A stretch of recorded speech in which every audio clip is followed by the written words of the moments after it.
নমস্কার বন্ধুরা, চলে আসলাম দুপুরের রান্নার আয়োজন নিয়ে। আজ রান্না করব।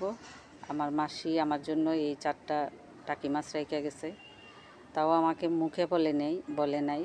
আমি আজকে ফ্রিজে মাংস কষতে গিয়ে হঠাৎ চোখে পড়লো এটা কি, পরে ভিজাই দেখি যে মাছ। পরে ভাবলাম যে একটু ভর্তা করে ফেলি, তো এটা ভেজে নিলাম। নিয়ে তারপরে শুকনো মরিচ ভেজে পেঁয়াজ দিয়ে আর সরিষার তেল দিয়ে তারপরে ভর্তাটা বানাবো। শুকনো মরিচের এই ভর্তাটা ভালোই লাগে খেতে। আর একটু পাটার মাংস রান্না করব।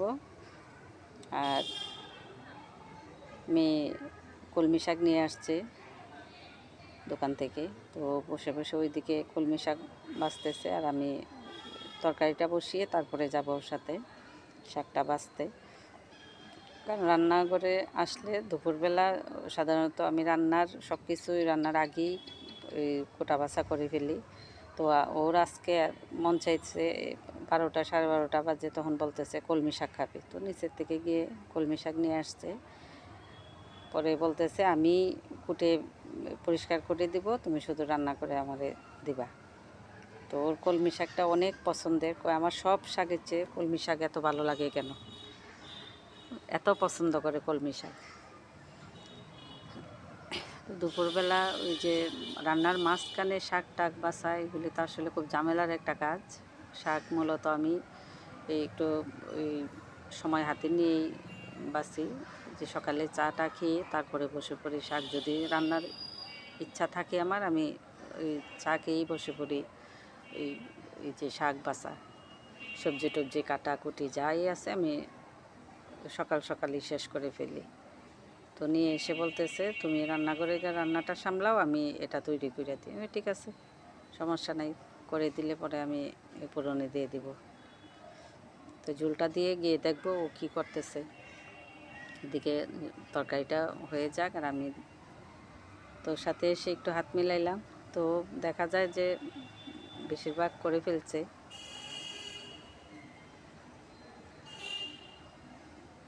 তো তরকারিটাও হয়ে আসছে, নামিয়ে ফেলবো। এই মাংস 3 ভাগে ভাগ করা হয়েছে। একটা বাড়িতে আমার হাজব্যান্ডকে খাওয়াইয়া নিয়ে আসছি, আর আজকে নাতনির উদ্দেশ্যে, মেয়ের উদ্দেশ্যে রান্নাম। আর 3 ছেলে মেয়ের জন্য আবার একটু রাইখা দিছি। ওরা সামনে যেহেতু পূজা আসবে, তো ওদের জন্য একটু রাইখা দিছি। কারণ যাই খাই ওদেরকে ফেলে খেতেও ভালো লাগে না, আবার না রান্না করলেও হয় না। কারণ বাসায় যারা থাকে এদের কত একটা ইচ্ছা থাকে যে মা এই জিনিসটা নিয়ে আসছে, রান্না করলো না, এরকম আর কি। আমার ইচ্ছা না থাকলে তো এদের ইচ্ছার আমার ইচ্ছা। তো এদের জন্য আজকে একটু রান্না করলাম, আর বাকিটা ওরা আসলে পরে ওদেরকে রান্না করে দিব। তো এদিকে আমার কলমি শাকও আসছে, একটু আলু ভেজে রাখছিলাম আগে, তো আলুটা দিয়ে দিলাম। খালি খালি কেমন জানি লাগে দেখতে, খাইতেও ভালো লাগে না, যার কারণে আলুটা দিয়ে দিয়েছি। তো হয়ে গেছে আমার কলমি শাক। তো এবার খাওয়ার পালা। তো নাতনিকে আগেই খাইয়ে দিছি, ও খেয়ে ফেলছে আগেই, পরে আমি বসলাম।